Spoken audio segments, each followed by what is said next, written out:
Olá meninas, tudo bem com vocês? No último final de semana nós lembramos o Dia da Consciência Negra, não é mesmo? Então nós vamos voltar um pouquinho nesse assunto e vamos trazer este tema para a aula de hoje. E quem vai falar sobre isso é a coordenadora do Instituto GLE10, a Maria Silvia. Ela vai falar sobre conceitos, temática e também sobre o papel de cada um nessa luta antirracista. Vocês vão adorar a aula de hoje, viu? Vamos juntas? Um beijo!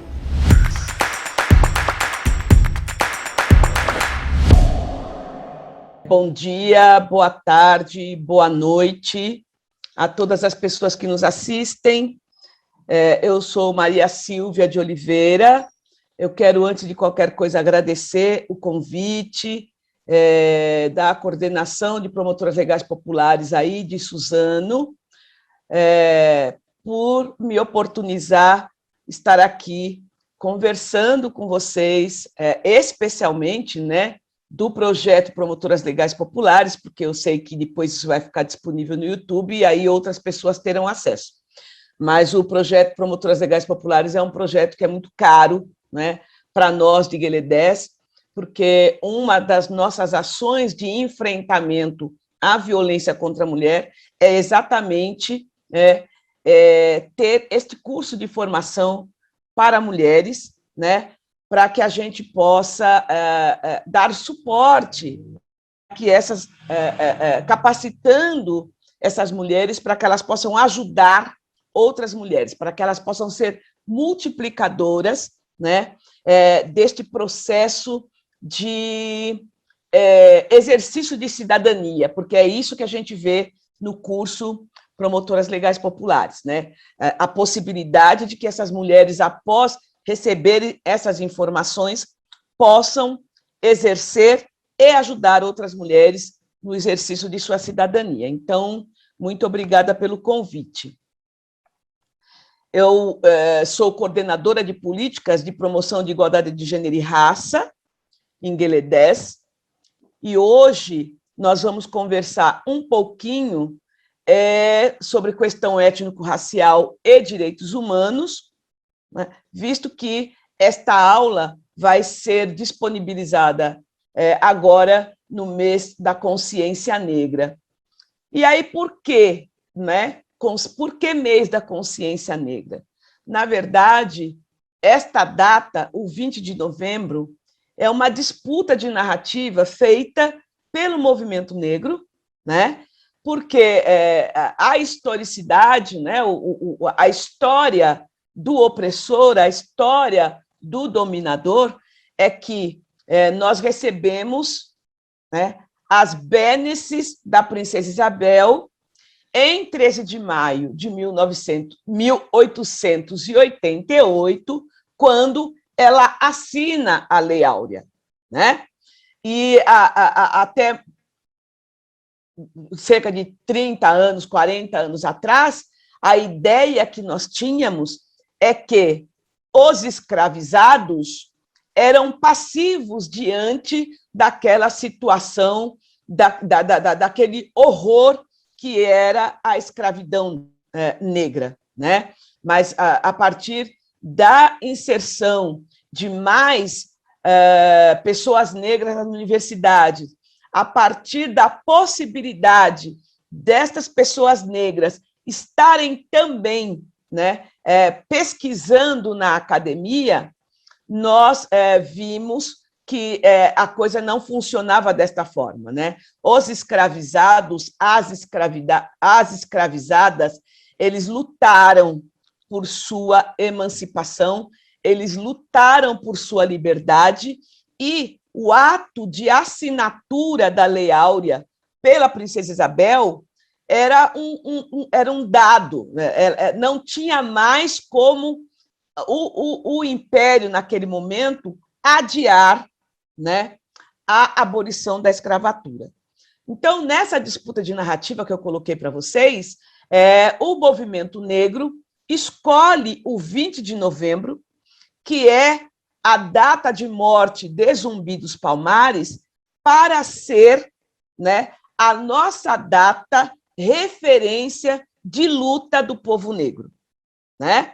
E não o 13 de maio, como alguns querem ainda, né, fazer crer que a assinatura da Lei Áurea foi aí uma bênesse da princesa Isabel.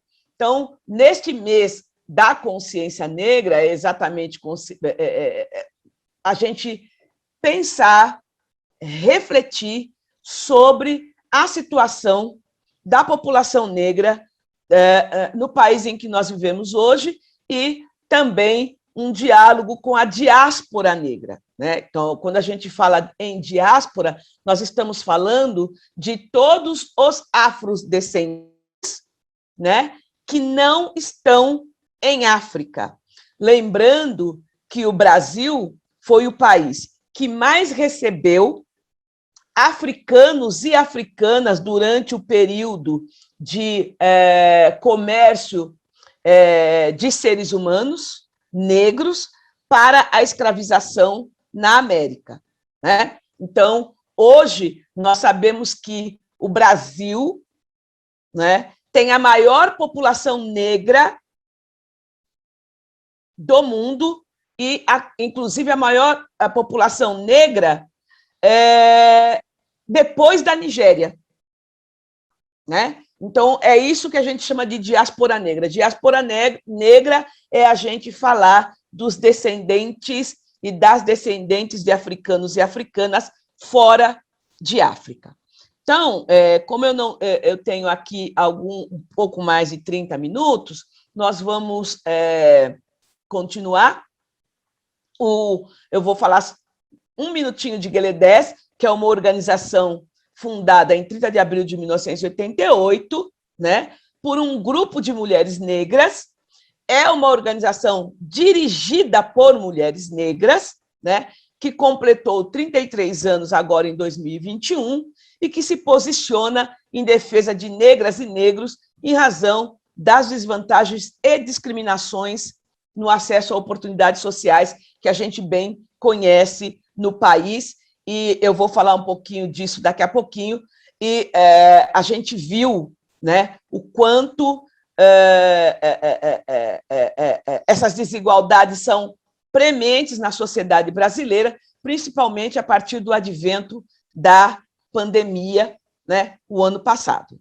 A nossa missão institucional, política institucional, é a valorização e a promoção das mulheres negras, tá? Na sociedade brasileira. Nós temos um programa de direitos humanos, né? É o pilar da nossa atuação, e este programa de direitos humanos ele se constitui num instrumento de visibilização da dimensão racial nas violações de direitos humanos. E vejam, o Gueledés é a primeira organização negra, né, basicamente no país, fundada lá em 1988, 100 anos após a abolição da escravatura, que vai tensionar a discussão de direitos humanos, né, colocando nessa discussão a dimensão racial, né, como um elemento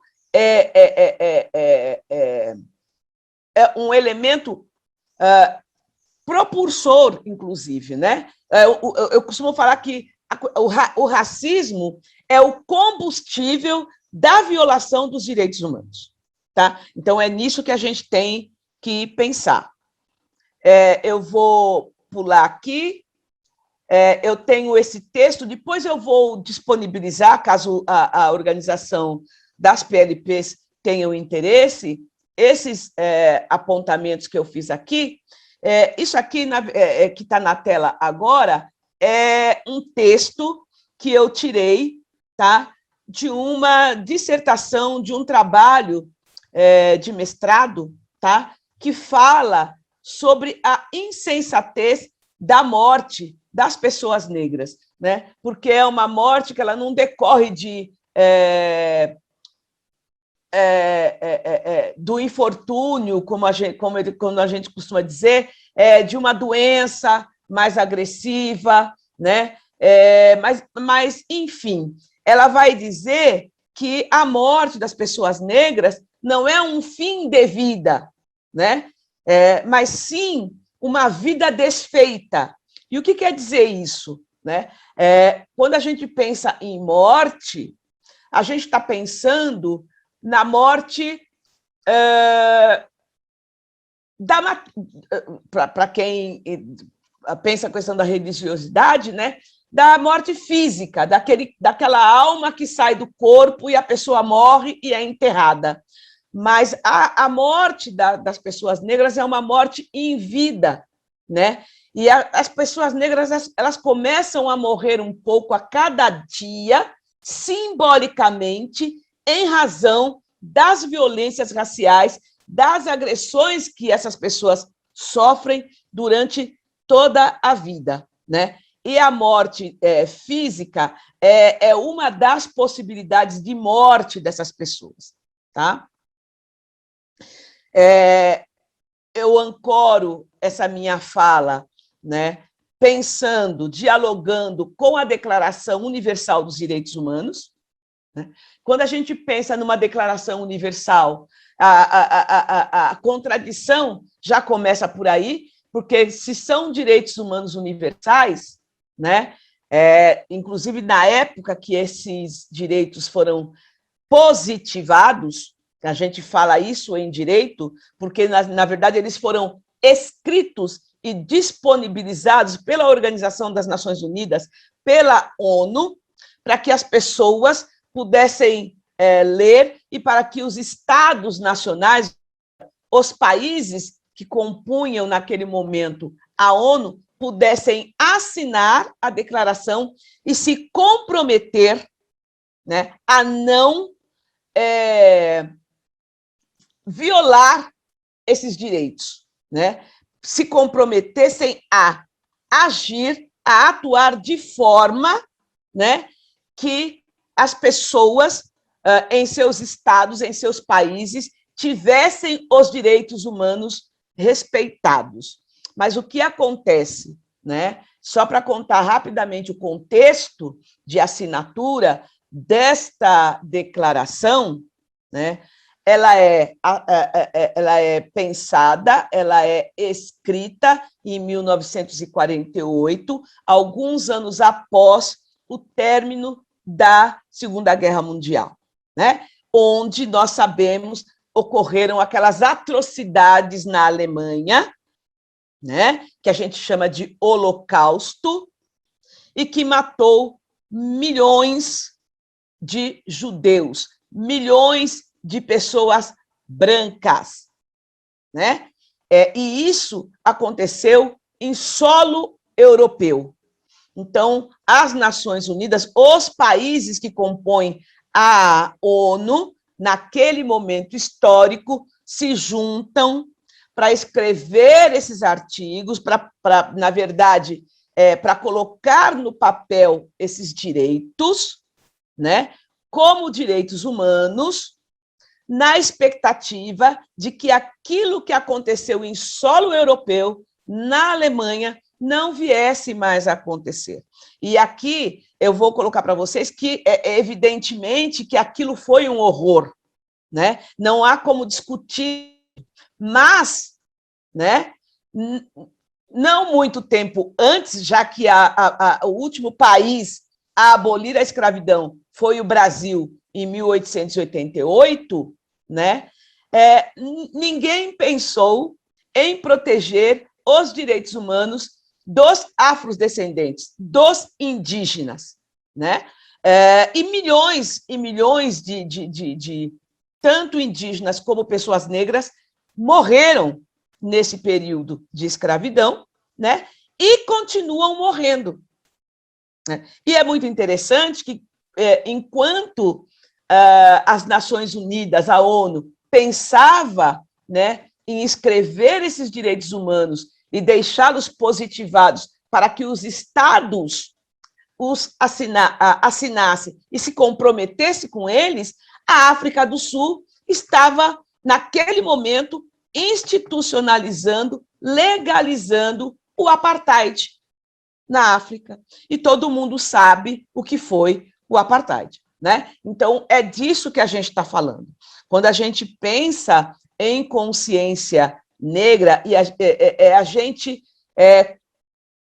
colocar, né, esses parâmetros históricos e pensar como é que as pessoas negras ainda vivem, né? E aqui, como nós estamos no Brasil, nós estamos falando dos afrodescendentes brasileiros, pensar como esses afrodescendentes ainda vivem, né, no Brasil. Um país que foi construído, né, a partir do racismo.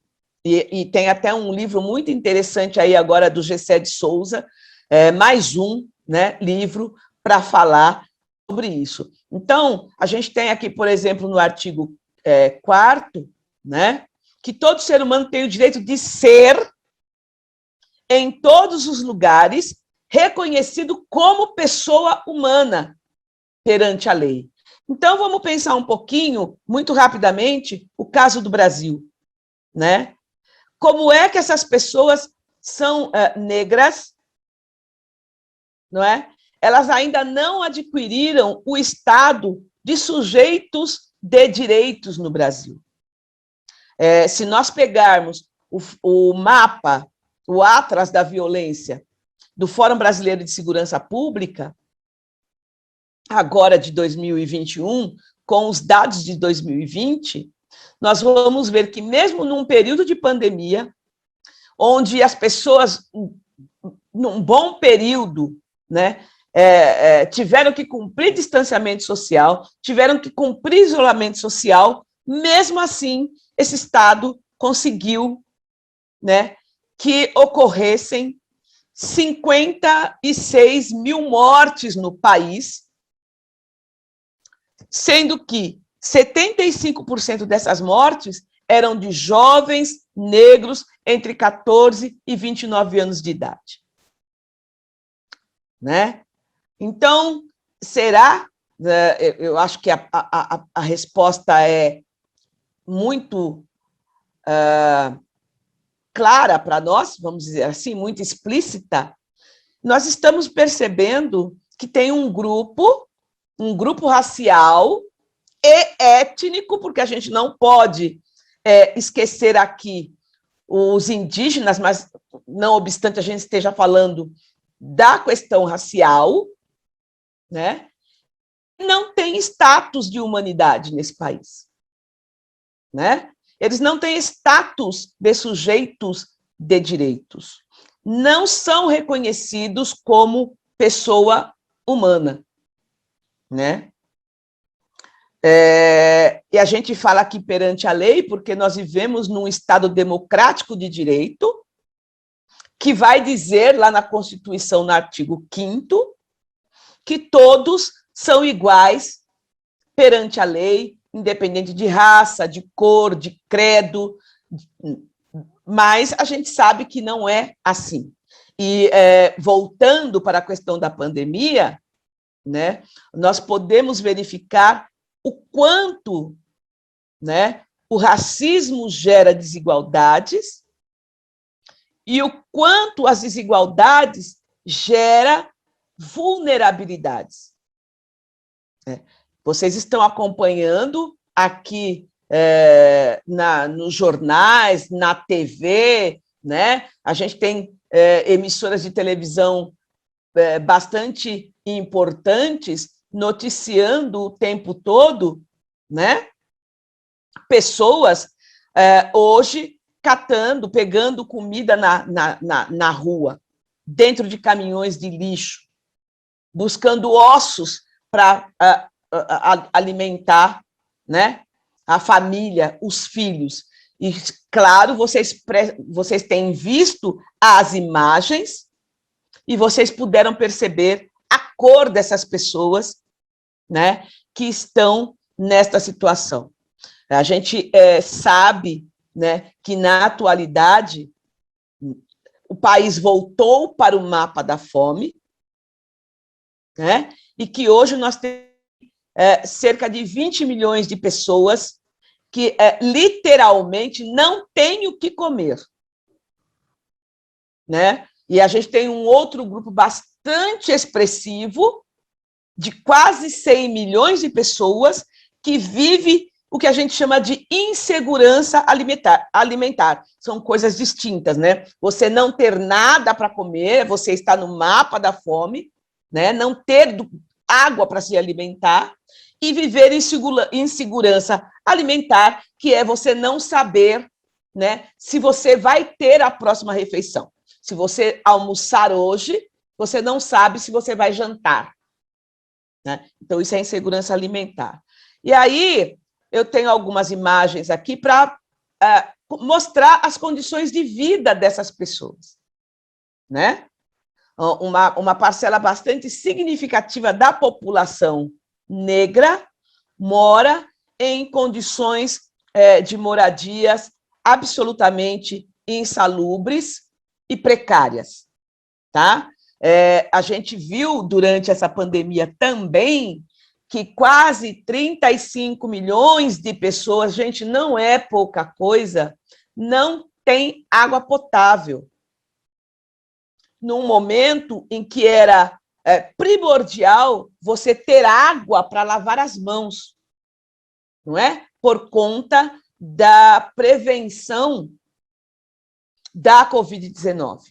Né? É um ato simples que nós aqui fazemos a toda hora e que 35 milhões de pessoas estão privadas porque não tem água potável. E um outro tanto, né? E aí a gente volta para aqueles quase 100 milhões de pessoas, não tem saneamento básico. Tá? E aí vocês estão vendo aqui as condições de vida dessas pessoas, né? Então, voltando aqui, que todo ser humano tem direito à vida, à liberdade e à segurança pessoal. E aí a gente volta para a questão dos homicídios, né? Dos jovens negros, a gente volta para a questão do encarceramento em massa, quando a gente fala de liberdade e de segurança pessoal, né? Nós temos hoje quase 800 mil pessoas presas no Brasil, sendo que 70%, em média, 72% são pessoas negras, homens e mulheres, né? Aqui eu falei do mapa da violência, anteriormente, eu falei dos 56 milhões, que na verdade não são 56, são quase 58, como vocês estão vendo aqui, tá? São quase 58 milhões, né? Lá em 2018. Eu não sei quanto tempo eu tenho, mas não deve ser muito. Aqui eu gosto muito de trazer essa foto, né? É muito emblemática, que é uma mãe tentando proteger o filho da agressão do Estado, porque um policial, ele é um agente do Estado, né? E aí ela tenta proteger este filho, tá? A gente já falei também disso. Em 2016, o Gueledés denunciou junto à ONU, né, a situação dos direitos humanos das mulheres negras no Brasil, né? E organizamos esse documento a partir de dados oficiais sobre violações de direitos humanos das mulheres negras. Então, pensando a questão da mortalidade materna, pensando a questão de violência obstétrica, pensando a questão de violência contra mulheres trans, né, negras, mulheres lésbicas, e nós pegamos dados, né, específicos, como, por exemplo, o caso de, na época, Verônica Bolina, que sofreu uma violência extremamente grave, né, de policiais militares. Enfim, juntamos todos esses dados e denunciamos o Brasil à ONU por violação dos direitos das mulheres negras. E estamos aí acompanhando, né, o desenrolar de como a ONU vai tratar estas questões.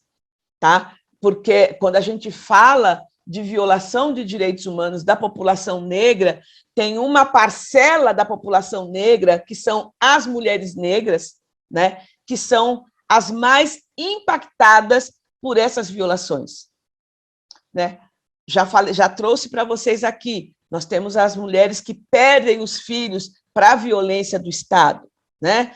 Perdem companheiros, maridos, netos, irmãos, né? Afinal de contas, são, como eu dei os dados para vocês, quase 58 mil pessoas assassinadas, sendo que 75% praticamente eram homens negros, né? Então, começa por aí. São as mulheres que são as que têm maior dificuldade de se inserir no mercado de trabalho, são as mulheres negras, né? Foram as mulheres negras que perderam os postos de trabalho durante a pandemia, foram as primeiras a perder o emprego, e hoje soma, né, o maior número de desempregados. Durante a pandemia, para vocês terem uma ideia, 1.200.000 mulheres perderam o seu trabalho doméstico. Eram empregadas domésticas e perderam, não é, essa fonte de renda. Né? Então, as mulheres negras continuam sendo as mais impactadas pela pandemia, por violações de direitos humanos, enfim. Eu tenho aqui alguns dados, como eu falei para vocês, eu vou disponibilizar esses dados para vocês, né, para ficar mais fácil, porque a aula aqui é curta, tá?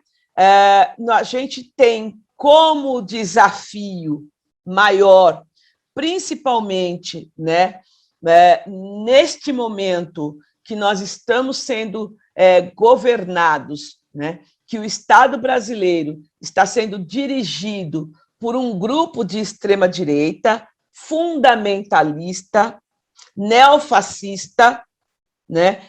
O nosso maior desafio hoje, né, é nos manter vivos e nos manter vivas. Né? Até 2016, nós vivíamos um regime progressista, onde minimamente nós podíamos dialogar com o Estado, nós podíamos brigar por políticas públicas, e muitas vezes nós éramos atendidos. Então, foi aí no período entre 2003 e 2015 que nós vimos avanços bastante expressivos, significativos na pauta racial, muito aquém do que nós desejávamos, não é? Porque quando uma população, como a população afrodescendente, né, vive situação de desigualdade de oportunidades, de penúria, por conta de um Estado estruturado no racismo, né, por conta do racismo patriarcal, evidentemente, as conquistas e os avanços não acontecem de uma hora para outra. Né? Mas, por exemplo, nós conseguimos aprovar legislações antidiscriminatórias bastante importantes para a população negra, e nós agíamos no sentido de implementar efetivamente estas legislações. Então, por exemplo, a Lei 10.639, que trata, porque ela não foi revogada, que trata da obrigatoriedade de inclusão no currículo escolar de ensino fundamental e do ensino médio a história da África e do negro no Brasil. Isso é uma das conquistas naquele período. Nós temos o Estatuto da Igualdade Racial, que é de 2010, né? A gente tem a Lei de Cotas, que é de 2012, correto? Que, como eu disse no início, né, possibilitou que muitos jovens e muitas jovens negros, negras entrassem para a universidade, né, para pensar, né, dentro da academia as questões que afligem a população negra, correto? Mas, infelizmente, né, com o golpe que este governo progressista sofreu em 2016, a primeira coisa que aquele governo, né, que assumiu depois da saída da presidente Dilma fez foi, por exemplo, editar a emenda constitucional 95. E essa emenda, ela congela os gastos com saúde, educação e com políticas sociais por 20 anos. Tá? Sob a alegação de que o Estado teria que gastar menos, né? Sob a alegação de que o Estado tinha que adotar uma política de austeridade. Mas aí eles cortam na carne, né, da população negra, porque quem é, nesse país, a clientela da saúde pública? Quem é, nesse país, a clientela das escolas públicas? Né? É disso que a gente está falando, é nisso que a gente precisa pensar. Tá? Eles alardeavam aí, né, a necessidade de corte de gastos. Mas, se vocês estão acompanhando a atuação recente do nosso Congresso Nacional, a gente vai perceber que não é bem assim que a coisa funciona. Que o corte de gastos de saúde e educação atinge uma boa parcela da população, né? Principalmente a população negra, que somos 56%, né, da população no país, mas os congressistas, né, enfim, a alta administração pública continua ostentando aí gastos extremamente altos com os seus privilégios, com as suas regalias no Congresso. E aqui, na cidade de São Paulo, por exemplo, semana passada, o prefeito aprovou um aumento de 40%, quase, tá? No salário das pessoas contratadas no sistema de nomeação por comissão. Tá? Essas nomeações por desculpa, eu acho que nem é esse o nome, mas, enfim, pessoas que são indicadas pelo prefeito, pelo governador, enfim, né, que não prestam concurso público, né, não são funcionários públicos, é nomeação por indicação de prefeitos e governadores. E tiveram aqui em São Paulo um aumento que os funcionários públicos concursados não têm há anos, né? Não tem há anos. Então, é disso que a gente está falando. Então, eu acho que, para finalizar, que eu creio que os meus 30 minutos já estão aí se esgotando, né?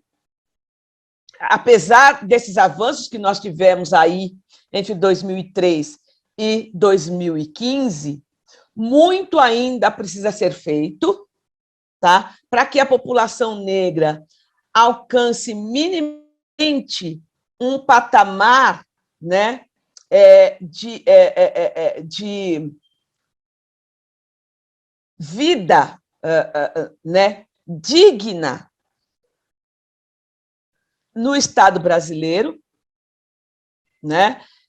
Porque, como eu disse, apesar de muitas e muitos de nós ter entrado na universidade, estar aí nos espaços acadêmicos, ter feito as suas pesquisas, a grande maioria essas pessoas são exceção. A grande maioria da população ainda vive em condições extremamente precárias de vida, né? Neste momento, por exemplo, eu represento o GLE10 na Coalizão Negra por Direitos, que é uma articulação que conta com mais de 250 organizações negras por todo o país, e nós estamos travando aí uma luta política por direitos da população negra, num momento em que as organizações sociais, né, os movimentos sociais que se manifestam contra este governo são criminalizados, são considerados inimigos do Estado. Então, lutar pela pauta racial nesse país hoje é extremamente difícil, né? Então, o desafio que se coloca hoje, neste momento histórico para nós, né, é, primeiro, lutar para que a gente não perca os direitos que nós conseguimos até o momento e que estão em vias aí de serem desmontados, sucateados, como, por exemplo, nós estamos agora num momento de tentar preservar as cotas raciais, né? Porque a lei de cotas diz que, após 10 anos, essas cotas sofreriam uma avaliação para ver qual teria sido o resultado, né, neste período de 10 anos, e que, se fosse o caso, a cota seria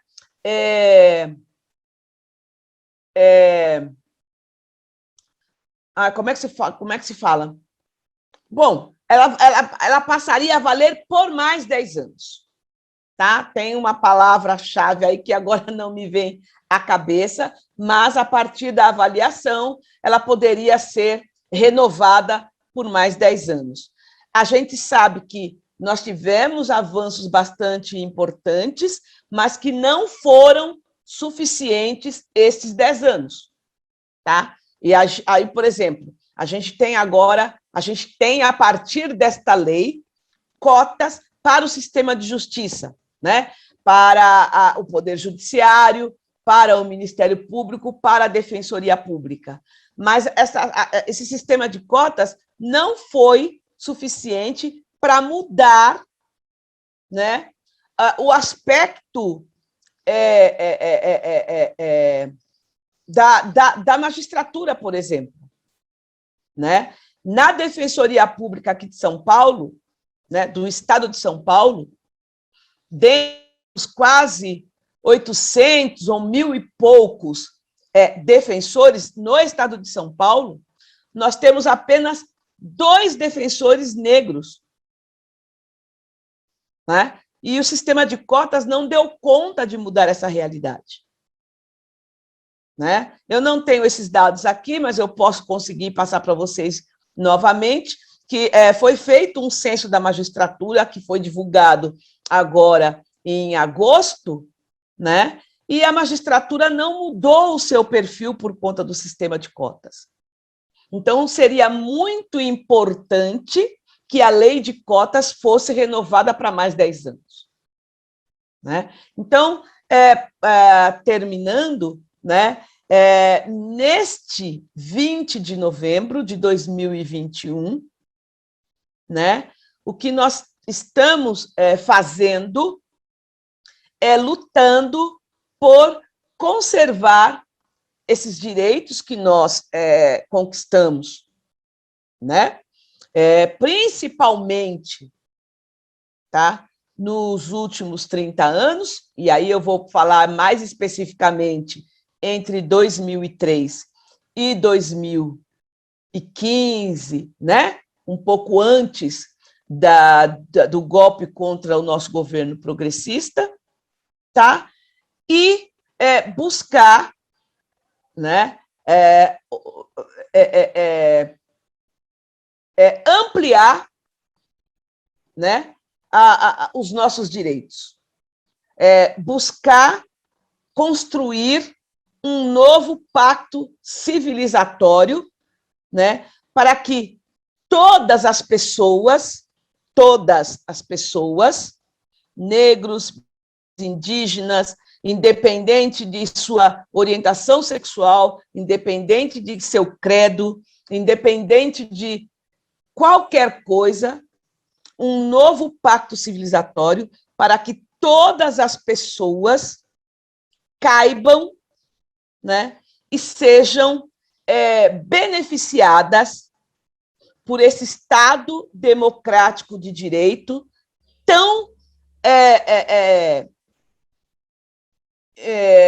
exaltado, né, na nossa Constituição Federal, né? E uma Constituição Federal que todas nós sabemos aqui, né, tem sido rasgada a todo momento pelo Estado brasileiro, né, principalmente a partir de 2019. Tá? Eu gostei da experiência de gravar a aula, de deixar a aula disponível, mas a gente sente falta do diálogo, né? Das perguntas, das questões, onde a gente pode, depois de falar 30, 40 minutos, né, esmiuçar melhor a nossa fala, né? Porque a gente sabe que sempre sobram aí algumas questões, alguns, não sei, incômodos, né, nas pessoas que nos ouvem, tá? Mas fica aqui o meu contato, tá? E numa outra oportunidade, se for possível, a gente volta a conversar e, mais uma vez, eu agradeço a organização das promotoras legais aí de Suzano pela oportunidade.